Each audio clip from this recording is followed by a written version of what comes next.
righty, Gridiron 360 back in the house. Dave and Bill talking a little bit about last night's and next to last college football playoff committee rankings, the official rankings. And Sunday will be the final rankings after championship weekend to see who gets in. Who's in? So we're going to run down the top 25, starting with number 25 as we always do. Number 25 this week, and staying in the top 25 despite taking a loss to Oklahoma, is the Oklahoma State University Cowboys at 8-4. All right, so at number 24, we have the Midshipmen up in Annapolis, Navy at 9-2. I believe that's the only service academy. Yes, sir. Yep, and that's that's a group of 5 in there. There's a few of them. Number 23, pretty much trading spots with the other ACC team in it last week, Virginia Tech.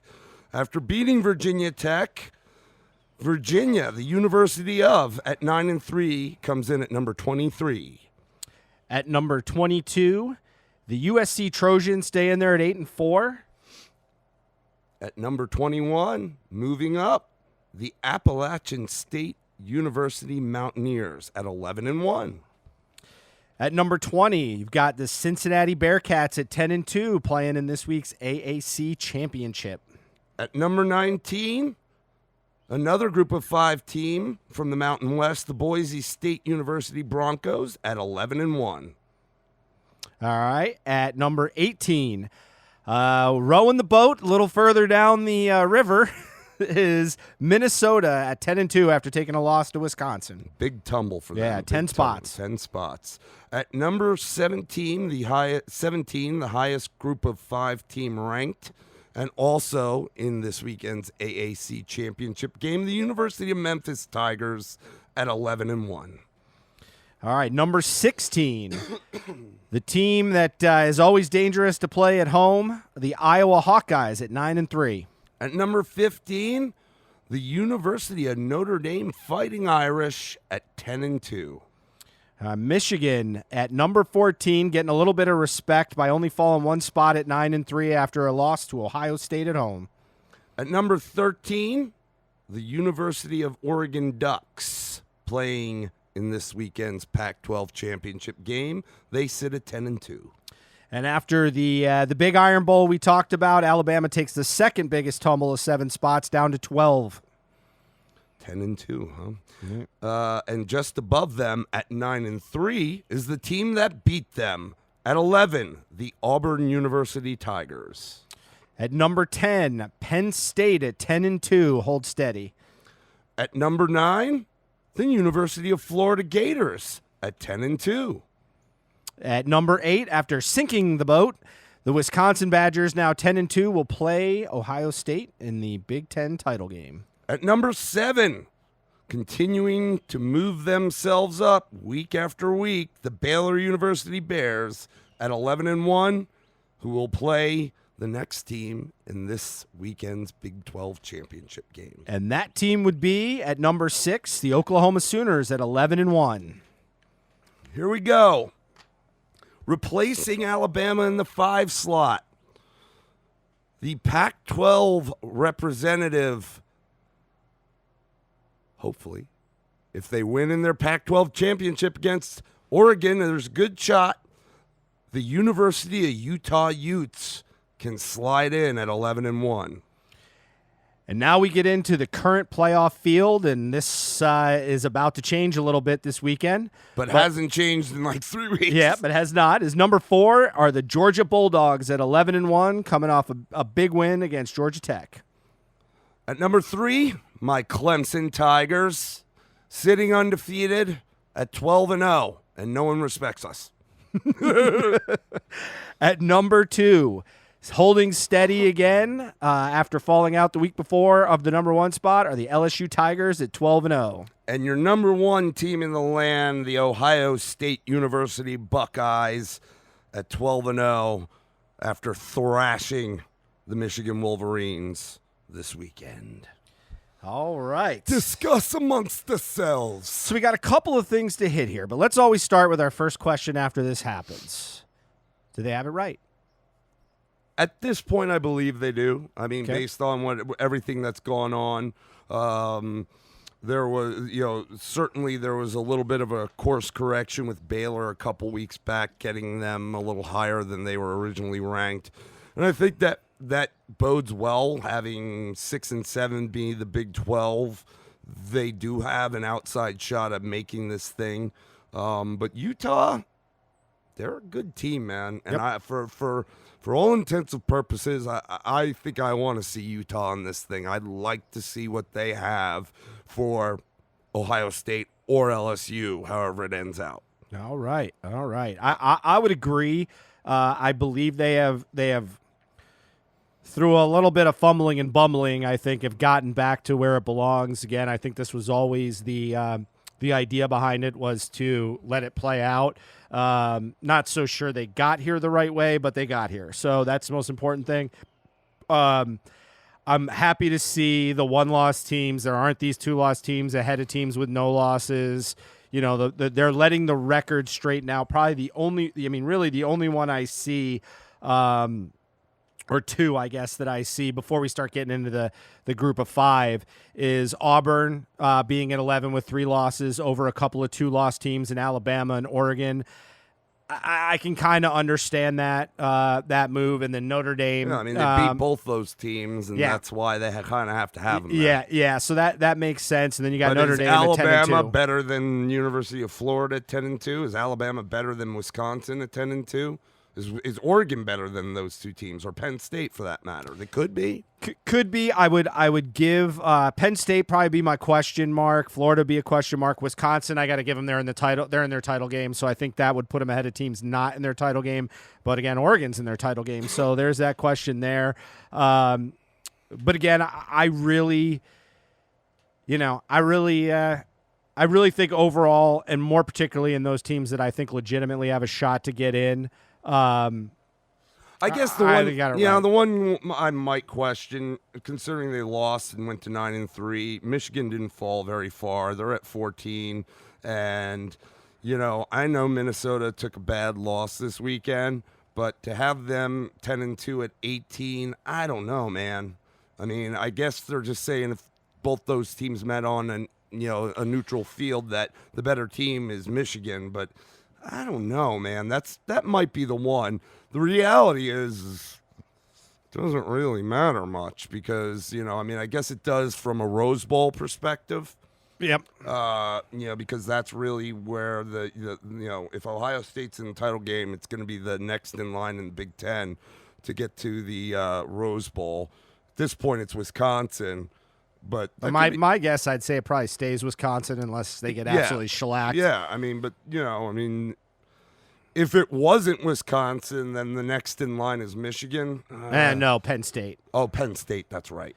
Yeah. That's right. And again, I don't know. I got to be honest. I don't know how they do that. I don't know if the losing team, if the winning team goes to the playoffs, if the losing team of the championship gets the automatic bid, or whether it's best ranking.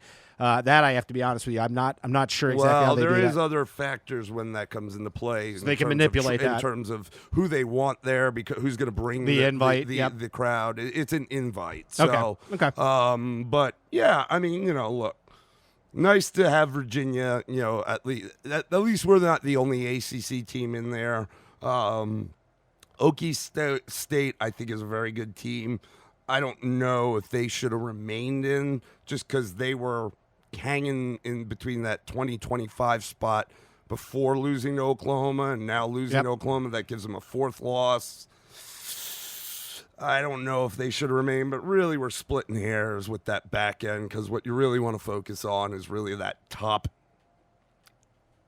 8, 7 really, but 8. If Wisconsin were to pull off the upset, I still think that puts Ohio State in it, but it does change a little bit of the narrative, I think, of some things. But, yeah, I think for the most part they got it right. It's been wacky. There's been certainly many inconsistencies in what the committee has done and what they've said in terms of looking at some teams and, the metrics, whether it be strength of schedule, strength of rank, game control, FPI, whatever. and then not seeming to hold serve with other teams based on those same qualifications. And that's happened throughout this whole process this season. But at the end of the day, we knew it was going to course correct itself, and it did. I think at this point, it's probably as accurate. I mean, really only, if anything, if you want to go even beyond 7 or 8, you go to top 10. Does that top 10 seem pretty valid? Yeah, I guess. Florida, I still have question marks about. But yeah, I guess. Yeah, but who are their losses? I know. They're not terrible. Yeah, I mean, look, they've earned it. They were 10-2. But I think for the most part, they got it right. So now let's talk about, with these upcoming championship games this weekend, what can happen, what might happen. And we'll start with comments that were made by Reese Davis and a lot of the crew last night. And the comment was that he thought that if any of the top 3 that are undefeated at 12-0, being Ohio State, LSU, or Clemson, lost this weekend, they'd still be in. Including Clemson? That's what he said. Interesting. And a lot of the guys were kind of in agreement. Look, I'm a Clemson guy, and I got to tell you, if we lost to Virginia, I don't know that we'd be in. Still, I think there's still a shot. Yeah, but maybe a one-loss team. Much less of a shot than if Ohio State or LSU took a loss. And maybe that plays into coach's comments that people are fussing at him about. Yeah. I think this, Clemson loss would probably throw the most chaos into this because it would invite I'd be honest with you, I don't think they make it in. I don't. I don't either. I don't. I'm not. This is me speaking from what I think the committee's going to do, not to whether they're one of the 4 best teams in the country. I don't think they would. My thing is, I look at it and I go, if Ohio State loses, are they the next best one-loss team? I think the argument would be had that they probably still are. Yep. If LSU loses, again, they would lose to number 4 Georgia. I think that argument is in play, and I think that's where you end up with your 2 SEC teams in it. Yeah, if Georgia wins that game, I agree. There's going to be 2 SEC teams. I think actually they'll flip-flop spots. Clemson to me would be the only one. I just too much of the national narrative. I guess it does depend. The committee isn't the national media, but I think there's still something to that. I'm not rock solid in that. One, because Ohio State's playing a top 15 team, a team that just squeaked into the top 25, playing against Clemson. I just don't know that it's going to get the due, and I don't think people watch these games as much as we all think they do, and that's part of why I like this lack of love for Clemson that I've seen. To me, the way I've seen it portrayed is Ohio State and LSU are top of the mountain. Clemson somehow is holding on for dear life on the side of the mountain, and then everybody else is fighting at the bottom of the mountain to climb up to that next notch. And I think that's a false narrative if I just watch the games myself. But I don't know. That's the sense I get of it. I don't think Clemson's going to lose. I think Clemson's going to get into this thing. The question will really be what happens in that SEC game. If Georgia loses, that puts them down to 2 losses. Then I think the discussion really becomes, is Utah's current standing as the lead dog of the one-loss teams beating a number 13 Oregon. Yeah, beating a number 13 Oregon better than the 6 and 7 team going head-to-head and winning. And I think how you win is going to be critical in these games, even though at this point, if we think about it, if this is the long-term projection of the season, it shouldn't really be that close, but it is. But it will be, yes. And, I mean, look, this happened – last year? Oklahoma lost the game and avenged that loss against Texas in the Big 12 championship game, and they got themselves in. This could be the same situation for Baylor. I don't think, if Baylor I'm hearing a lot of chatter that seems to be really leaning Oklahoma's way, almost kind of giving them this game, and I don't believe that it's a given that they're going to win this game. Yep. But if Oklahoma wins, that Is it Oklahoma or Utah? Is it Oklahoma or Utah? Listen, and then the flip is if Baylor wins, I don't see as much. People don't seem to be feeling it as much as Oklahoma. The question mark between is it Oklahoma if they win or Utah? Oklahoma or Utah? But if Baylor wins, there's not as much of that narrative, and there should be. They should have every much the right to this thing as Oklahoma does when comparing them to Utah. Yeah. And I really feel like the narrative is that they're still just not good enough. Now, have they squeaked by some wins? Have they played to the level of their competition this year? Yes. But they've won. Yep. And they've, like I said in our cast recapping last week, Baylor, in my mind, is at this time of year on that the right trajectory, a little more on an upward trajectory, whereas I still think Oklahoma has been struggling. Like, they won last week, but it wasn't without Okie State putting up a fight, and Okie State's a good team. Yep. But it's been the past couple weeks that they've struggled. They had the Iowa State struggles. You know what I mean? They don't seem to be on that upward trajectory like I believe Baylor is, yet there's all this talk really more looking at Oklahoma. And be honest with you, I'm kind of sick of it. I think what Matt Rule and Baylor has done needs to be honored. Now, if they win the game and Utah wins and Utah gets in, then fine. But it shouldn't be if Oklahoma wins, well, that's so much better, no matter what Utah does. Well, let me say, I said this every time, and I believe it. It is totally true. The almighty dollar rules this thing. Now, here's the problem that Utah and Baylor have. Yep. They are not blue bloods. They're not going to travel like in Oklahoma, Georgia, Clemson, and LSU and Ohio State. At least that's the perception. Okay, they don't have the fan base following them. So when you start talking about, like, okay, so say Utah gets in, and I would say if they play Ohio State's going to play out east. Kind of to your point of, well, I want to talk about that. Yeah, you know, like, so this is where that locale if might Ohio matter. Ohio State's won and they take on either the Big 12 or Utah at 4, then they're going to play in Atlanta. Yeah. So kind of where it is, and make the other team. That's the advantage for the first team. Make the other teams travel harder, or be where you're at. Right now, which Ohio State will not have. If LSU jumps Ohio State this weekend, regardless of outcome, even if both win, but if for some reason, look, LSU's playing the number 4 team in the country, right? So there's a possibility that they could jump Ohio State in this thing. Because Ohio State's playing the number 8 team. Well, then LSU and the number 4 team are going to be playing here in Atlanta because it's backyard for them. Yeah, and I'm going to tell you right now, I don't kid myself one bit.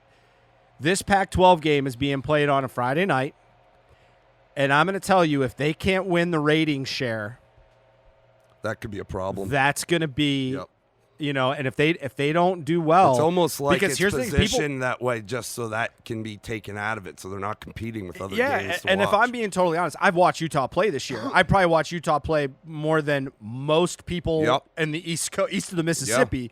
But at the same time, I think I've watched more Utah this year than I have of Baylor, and I don't know about that's probably true, but maybe more Baylor. Yeah, but I think that comes the point is what really changes that is those ratings.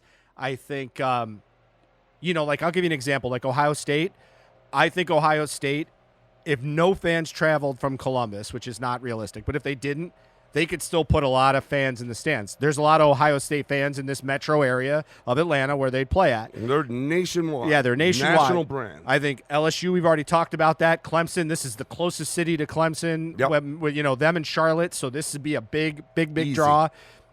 So I think, I got to say, I hate to say it, but I think some of that's going to come into play. And I'll be honest, like, Oklahoma, to me, through the first half of the season, is a lot like how I look at LSU now. Like, remember, they were wrecking teams, and their offense, their defense was good, and then it got but they were still wrecking teams. Well, that narrative, to me, has changed in the back half of the season, and now I don't look at them like that. So I'm not sure it's going to be all about who the best team to go out there and play is, because here's the problem that they have. It's the same reason they don't put group of 5 teams in there. Because if what happens is somebody gets blown out, then everybody goes, see, the committee screwed it all up. And it takes away from the value and the eye test this committee is supposed to be experts at. And again, I'm just kind of digging into the mind of these people, not so much saying this is what I agree with. I think there's this fear. And I go back to, I think about Boise State, Oklahoma. One of the greatest games I ever watched was, I think it was the Orange Bowl? It was the Orange Bowl, yep. Right? And, what's his name? Zambrowski or something? Zabransky. And the Statue of Liberty and all that stuff. What was that running back's name? He proposed to his wife. Yeah, it was his fiance. Yeah, he proposed to her. I could totally picture him. I think he wore 32, if I remember correctly. Yeah. I'm blanking on his name. He was a light-skinned black dude. Yeah. Just can't remember his. But the point was, that was when a non-Power 5 type team, and this was before the Power 5 was called the Power 5. I think even the Big East exists. Maybe not. Maybe they've just gone by the way of the dodo. But anyway, the point is, those games happen, and a Oklahoma powerhouse got beat, but they've always been really afraid to make that move, especially given that there's so few slots. And I kind of see it's turned into not just the group of 5, now it's turned into the kind of the not traditional powers of those Power 5 teams.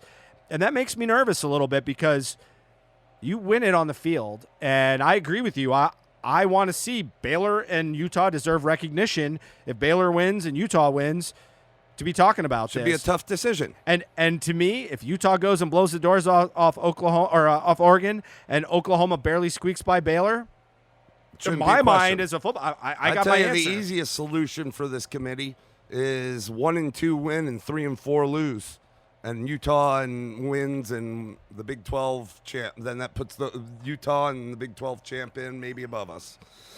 Yeah, it's trying to get into the mind of it. I'm not so sure as I watch this that I think anything crazy is going to happen. And I guess my other question to you is, let me play a little scenario. We'll do our mini chaos, because there's not as much chaos left to be had. So let's just say, I know you don't want to talk about this, but Clemson loses, because you and I kind of feel like they're going to get stiffed, like even with one loss. Mm-hmm. Okay, so you're going to have a winner from Oklahoma, Baylor, and let's say Georgia loses to Ohio State. So you got Ohio State and LSU as 1 and 2. Georgia loses to LSU. Right, so Georgia's now got 2 losses. You said Ohio State. Oh, no, I'm sorry. Let me try this again. No, say Wisconsin. Wisconsin to me is the only 2-loss team that you could even discuss getting in with 2 losses, only because they're the only 2-loss team playing for a title in their conference. If they beat Ohio State, and say Clemson loses and Georgia loses, so Georgia goes to 2 losses, Clemson gets 1 loss, doesn't get any love. Say Utah loses to Oregon. I know it's kind of far-fetched. And then you got Oklahoma, Baylor. Does Wisconsin sneak in? Because remember, last year was the first year they discussed, and there was real discussion about whether a 2-loss Georgia team was getting in. Yeah. I think if the scenario you just said plays out, that's going to move LSU to 1. Okay. That's going to move Ohio State probably to 2. And then if Utah wins, they'll move into the 3 slot, and the Big 12 champ. No, say they lose. Say they lose. Say Utah loses? Yeah. And so you got Oklahoma Baylor winner goes into the 3 slot. So now you've got Clemson with 1 loss. We might actually be back in this thing. If that happens, then Clemson may earn its way back in this thing. Okay. Then you'll have LSU at 1, Ohio State at 2. So you would think there's just no way for a 2-loss team to get in. Oklahoma, Baylor probably at 3, and us at 4. Even could be reversed. We might even stay where we are. Okay. But obviously the game's played. Okay, so let's talk. I don't see any of that happening, by the way. Well, let's talk about it like this. So let's say Ohio State takes care of business, LSU takes care of business, Clemson takes care of business. Yep. Utah takes care of business. Handily. Maybe not blowing them out, but clearly wins. Oklahoma wins or Baylor wins, but let's just say that it's it doesn't matter. Let's just say Utah ends up earning their fourth Okay. slot. So Yep. it's Ohio State, LSU, Clemson, Utah. Okay. Ohio State and Utah will probably play in Atlanta because They make 'em travel. They're going to make him travel rather than go to Arizona, come all the way here. And we're going to go to Arizona to play LSU. Yep. So let's talk about those games. Okay. What are your thoughts, first and foremost, on an Ohio State-Utah matchup? How do you think that would fare? And I also say that assuming that Justin Fields' health is okay, that it's not a factor. Even if he's a little banged up, he's still able to do his thing. I think it's the type of game that Utah can stay in for probably 2.5 quarters. I think the challenge is eventually you're going against, if you weren't going against another great defense, like if it was more LSU, I'd have a little bit different thing to say. But going against a great defense, I think eventually that running game, as good as Utah's running game is, I think it's much closer than, I think that would have a big spread, and I think the spread would be false.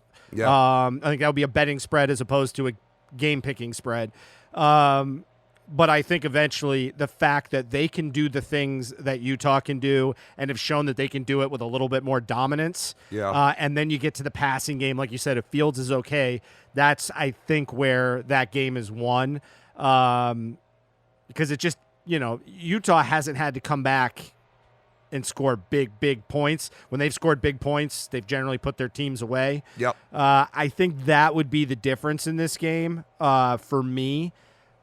I'd be honest with you, though. If I looked at the rankings right now, I think Utah can give Ohio State a better game, more so than Georgia could. Yeah, I think they could give Ohio State a better game than Oklahoma or Baylor could. Probably, yeah, I'd agree with that. So, I would agree with that. I mean, I think when we come down to the end and there is that fourth slot, if this plays out like it is, again, I'm going to go back to it. I think everything falls to the wayside at this point, and it becomes eye test. And they say, is this team going to, what you said, are we going to have a crap semifinal, or is this team going to make a game of it? Yeah, and I think if you look at that, you're going to be like, I don't know if Oklahoma and Baylor can make a game of it with Ohio State. Because, though I think, again, we talked about Baylor, I think they're better defensively than Oklahoma. But I just think that as a complete team, Utah would fare much better against Ohio State than those teams. Yeah, and the other thing, too, about this is coaching matters. Mm-hmm. And always does in college. Whittingham beast. He's no new boy to this game. Nope. He's gone and punched some teams in the mouth. What I also think would happen is I go back to that TV and that media. I think it's the TV part that would hurt him. Number one, I think Utah would travel here in droves. I would not be shocked if it was 50-50. Number one, Utah's not been there before, so there's an excitement. They have. In the playoff? Not in the playoff, right. But they've been, and it was under Urban, and it was when they had Alex Smith. Yeah, but they, they're not a blue blood program, but they've experienced success within the past. Oh no! I agree, success, but I'm talking about being in a playoff where even when Urban played, they weren't playing for a national title. Yeah, they were playing for a big bowl, but they weren't playing for a national title. So this is a legit national title shot. Number two. I'll say this: don't kid yourself about how much money's out there in Utah. There's a there's a lot. Mormons got the cash, and there's a community. They be putting away their pesos, and they may not have like fans in Texas and in Florida and all that stuff, but they got the right kind of fans in their own neck of the woods. That is a very close-knit community that you'll see. So I think from that standpoint, from the show up and the intensity, I think Utah will bring all of that with them. So, again, I don't think it's a cakewalk. Ohio State may outdrive them just in the simple fact that Ohio State's got such a huge fan base. I mean, they just do. They're blue blood. The game changer. Yeah, they got the game changer, which I think there are some really good players, especially on Utah's defensive line. They've got some studs, and they're big boys, and typically those guys are like, those like Samoan-type kids or Indian-type kids. Those kids, they are angry. You know, I mean, they can play, and they're tough. They might not be fast, but they're strong and tough. But one thing I will say, and this is a credit to the Wolverines, they showed a little recipe on how to neutralize Chase a little bit because, he didn't have sacks. He didn't have that many tackles in the last game. Now, I say all that. He still changed the game. Yeah, because they put so much attention on him that the rest of that defensive Yep. front was able to make some great plays. Yep. And that's going to happen. It's, pick your poison here. And they might have got off a few passes, but it also showed you how good their secondary is. Exactly. But, that I honestly, I've said it a few times. I think that is going to be a integral factor as we go in. And you talk about the defensive side of the ball, and that's how important it is for the playoff when we're coming down to the nitty-gritty. Guys like that, they don't just grow on trees, man. Yep. They are special players. They are men amongst boys, and they're game changers. Yep. And, it's something, we're talking about some deep dives, things I want to research and look into. About the jersey thing and all that. I want to look into, that's another thing I want to dive into, is in the college football playoff era, looking at the top 4 teams and then the championship teams, like, are there those game changers on those teams that have won it all or that have gone? I want to look at that. But don't get it twisted, man. This guy, he's something else, and he could be the end-all be-all for Ohio State when all's said and done. It could be, I know they've got Dobbins, I know they got Olave, I know they got Fields, but at the end of the day, it could be him really that's the driving factor. I think that's legitimate. So let's talk about the other matchup, and that's my Tigers taking on LSU, and if this situation plays out, we'll travel to Arizona, place we've been before when we lost to Alabama in the first national title game 4 years ago. Close one. Yep. What do you think, man? What do you think about that game? I will tell you right now, this would be a very, very interesting matchup to me because there's only 2 teams to me in the country that can play a football game, play multiple types of football game. Okay? And what I mean by that is teams that could play in a low-scoring defensive, kicking in the teeth, could play in the trenches, could then turn it into a shootout and go toe-to-toe with you offensively. That is, to me, the 2 teams that can do that are Clemson and Ohio State.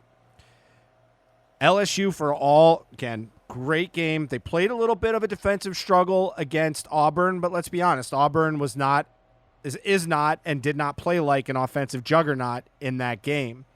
Other than that, they've won a lot of games by scoring a ton of points.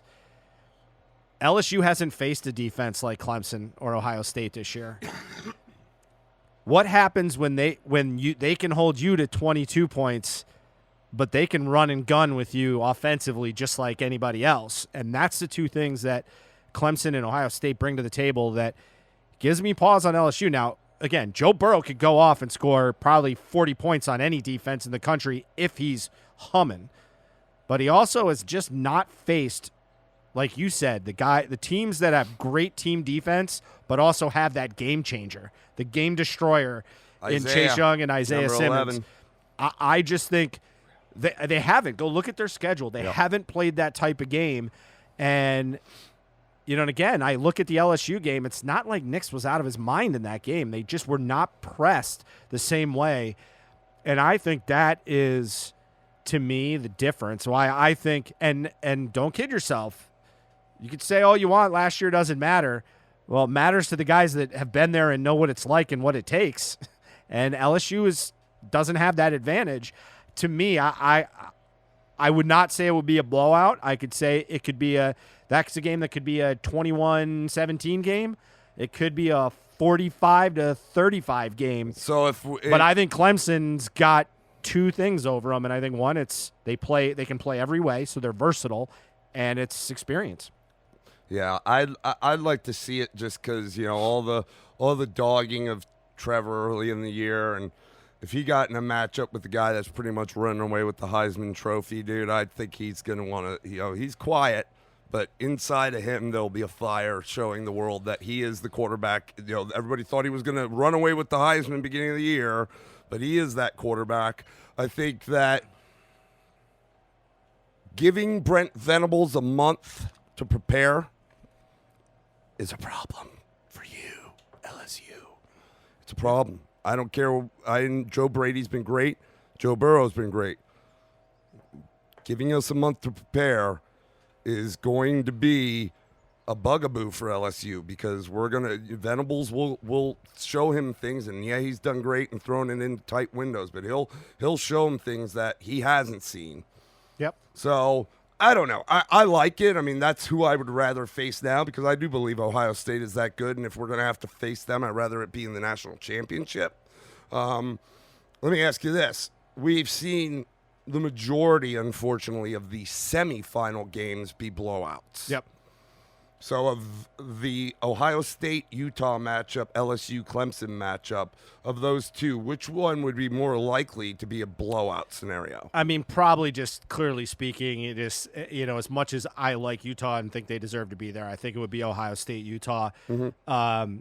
It's that been there, done that, game changer, and I just think Ohio State it's probably going to come down to they just have too many of the Jimmies and the Joes. There's just too many guys they've got.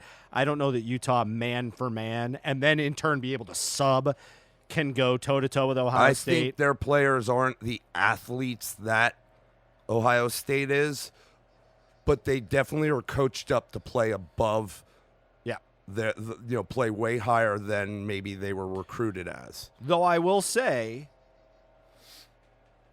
if I was to take the other game and predict who could have the blowout, I would go with Clemson because I don't know what LSU does when they're down by 2 touchdowns.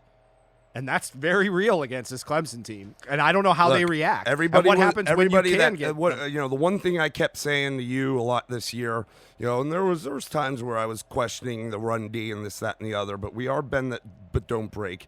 We're excellent in the red zone, even better inside the 10 and even better inside the 5. We typically, not only will we not let you score a touchdown, we're going to take the ball from you before you get even 3 points, okay? I think that I still think it's going to be a tough out, but the biggest knock on our team this season, outside of Trevor throwing the 8 picks early, was what? What was the biggest? Well, you unloaded all that defense last year. Well, there was that, and that's preseason. Yeah, but listen, I've told you all season where we have some players we don't rebuild, we reload, but where we were really good was our secondary. Yeah, and they're good. They're real good. Those guys were all sans one guy, Travion Mullen, that's starting for the Raiders, and he was great. We have all those guys back, and we're deep. Yep. We're deep. We've played 2 freshmen that were 5 stars multiple times this year that if we get in a jam can come in and make plays. But at the end of the day, okay, I think for us, and I know that LSU has had some great matchups and has had to face adversity, the biggest knock on us in all the games this year was the close win against UNC. You know what? You have to at some point have a little bit of adversity. Yes, we've turned it on since then, but we still can use that, recollecting back and use that as fodder, okay, to go into this game. We haven't been, in a situation like that outside of that game, but we had it, and you saw how we've responded. Yeah, well, I think that's kind of the thing is, one, people try to turn that into a loss, which it's not. But the other part of it is I 100% agree with you, and that goes back to my point of Clemson can win games in different ways. Yep. You've already shown that you can win games in different ways. What I guess, to me is, that you haven't seen some things out of certain guys yet this year because they haven't been put in that scenario. In the playoffs, if they got this right, that's going to happen to every player that hasn't seen it. So look, T. Higgins is making a bid for the NFL, and he's going to have Grant Delpit making a bid for the NFL. What a better way to improve your stock than to show up with a big game. Yeah, I think any one of the top 3 teams, look, let's not kid ourselves in this. The top 3 teams deserve to be where they're at, and they are the top 3 teams, and I think they're the top 3 teams in the country. I think LSU has the largest flaw of any of the teams from a man-to-man perspective of those top three, but they're all capable of winning it. I would not be shocked to see any one of the three hold up the trophy. So I think it's going to be interesting to see how it plays out. Now, let me throw this scenario back at you. Let's have a little fun with this. A simple one. And what I think would be a very realistic one. If Georgia beats LSU, do you feel like LSU gets in? Yes. Okay, so I would say this, and you tell me if you disagree with this, and then we'll get into the discussion. I think number one would go to Ohio State, assuming they win. Mm-hmm. Number two would be Clemson. Mm-hmm. Number three would be Georgia. Mm-hmm. And number four would be LSU.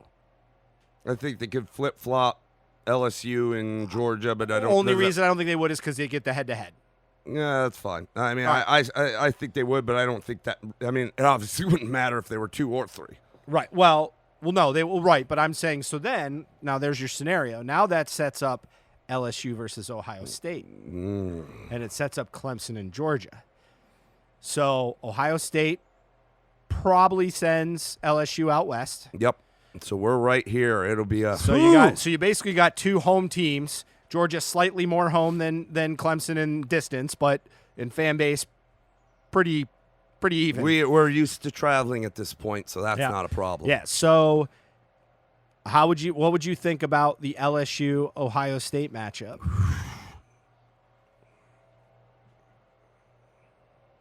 I'm afraid both those could be blowouts. You think Ohio State blows out LSU? Yeah.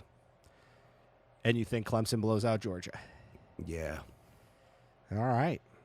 So either way we do this, we don't have to get into the whys. I and could all that. be, look, yes, I'm a Clemson fan. I just do. I mean, I just think Georgia, if they pull it off, they're gonna be feeling really good about themselves. Beating LSU this weekend, they'll feel real good about themselves. And they'll have guys get healthy, but I just don't think. I mean, we've faced great defenses. And we faced a great defense in Alabama in the national championship. Again, I'm going to tell you again, just about the entire offense and all the key pieces, plus some new really good pieces, are back on that offense. And I say that to say, I mean, we can find ways to break through good defenses. They can't hold us down forever.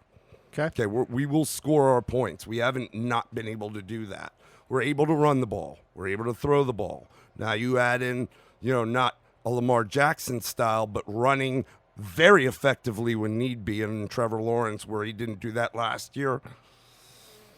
That could spell trouble, and I don't think Georgia has enough to keep up. I don't have that. Whereas, if we face LSU or Ohio State, they have enough offensively to keep up. Okay. On the flip side of the ball, I really think it comes down to what I said before. I mean, Chase Young will hit Joe Burrow, and will hit Joe Burrow, and will hit Joe Burrow some more until Joe Burrow starts to not do such Joe Burrow things. Yep. It's just the way I feel. Yeah, and I'm not sure LSU can really early on handle that running attack where you get in the second half. It could be ugly. Yeah, I don't think they can handle the running attack. They might be better on handling the pass, but they can handle the running attack and the running element of Justin Fields. And they haven't, they had to deal with it with Tua a little bit, but he was still a little nicked up in that game, if you remember. Okay, yep. He was coming back from the ankle, so it wasn't full throttle. Again, this is all assuming Fields is able to do Fields things, but they really haven't faced that running quarterback. I mean, Ellinger really didn't run a whole lot. Yep. And in the tech, I'm trying to. Kellen Mond didn't do anything from running through. Typically, he can use his wheels. He really did nothing from that perspective. I just think Fields running the ball and J.K. Dobbins running the ball. They can throw the ball too, but just the fact that if they were able to shut down the pass with that good secondary, and understand LSU's got a good secondary. Stingley, he's been really great. He's true freshman. Yep. Okay, they have young guys. Okay, they have Delpit and like I said, Chase and other guys around the D.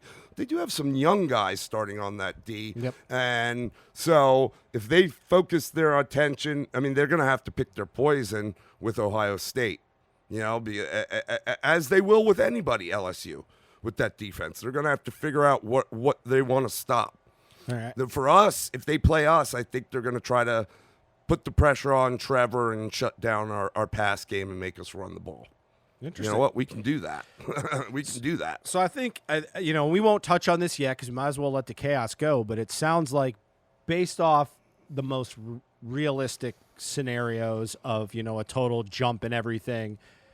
Yes, I think we'll be in New Orleans facing Ohio State. Yeah, I think we both but agree. Now we've seen so much chaos every week this week. Not just like one week it comes in chunks and then maybe not the next. Like every week somebody's taken a spill. Every week since like week 4. Yeah, but the only way that Ohio State and Clemson. But that's why I say, I want to say that. Look, I'm a Clemson fan. I want to be back there, man. Yeah, but if Ohio State and Clemson both win, there's a realistic chance. Like these top 3 teams, I have to say, are probably the best top 3 we've seen in the college football playoff era yet. Yep. Yeah, I would agree. And so I can't just. And the ACC was down this year, and I know we played Texas A&M and South Carolina SEC teams. Not so good though. We might run into one of these teams and be like, whoa, maybe we are out of our league. Yep. Where we're not usually, but maybe we are. Yeah. Well, I think unless Clemson or Ohio State loses, the likelihood is that Clemson and Ohio State will not face each other based off the scenarios I'm kind of running through my head.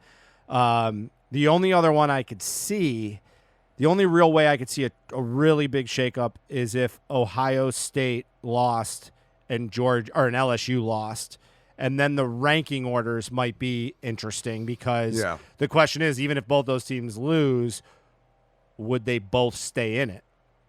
If Ohio State and LSU both lose. Yeah, so you'd have Clemson at number 1. We'd go to you'd 1. Have Georgia at 2 because they would have beaten LSU. Yeah. And then it would be Ohio State and LSU. I just don't think those two, like I said before, Reese was like, these top 3 teams could lose this weekend and still be in it. Now, I don't think that's the case for my Tigers. I think we lose to Virginia, we get bounced. But I do believe that both those LSU and Ohio State could take a loss in the championship game and be in it. Okay. I just do. It's just the way it's been throughout in every week ranking since the College Football Playoff Committee started. 5-6 weeks ago. There's an obvious. It's not just the record and all the metrics. I do believe they look at LSU and Ohio State as, eye test. Those are the best 2 teams in the country. Now that I would say that scenario, and the reason why I bring that up would Despite be the only one. That would be the only one where I would see Clemson playing Ohio State, and that's because I think LSU losing to Georgia would drop them to 3, and it would put Ohio State losing to Wisconsin would put them to 4, which case would put Clemson at 1 and Ohio State at 4. Yeah, so we would play Ohio State, and that would be here. We'd pick Atlanta. We'd play here in Atlanta. Yep. So that'd be interesting, but again, there's another week to be played. No, we don't have to get into it, but with realistic scenarios right now, it looks like both you and I are in agreement that I would see Ohio State and Clemson meeting. Yeah, for all the marbles. Obviously, the big look for this weekend is one for those top 3 to hold serve, but then what happens in the 4 spot? Because Georgia and somebody's going to lose that game 2 or 4, and then what happens if it's obviously we played out if it's LSU, you're going to have 2 SEC teams, but if Georgia loses, like everybody's kind of anticipating, then who is it? Utah or the Big 12 champ? Yep. Because that's where it's look like. All right, good. All right, we're going to cut this up. We want to talk a little bit about the coaching carousel because it's that time of year. So we'll do that. As always, we'll see you on the gridiron. Have a wonderful day.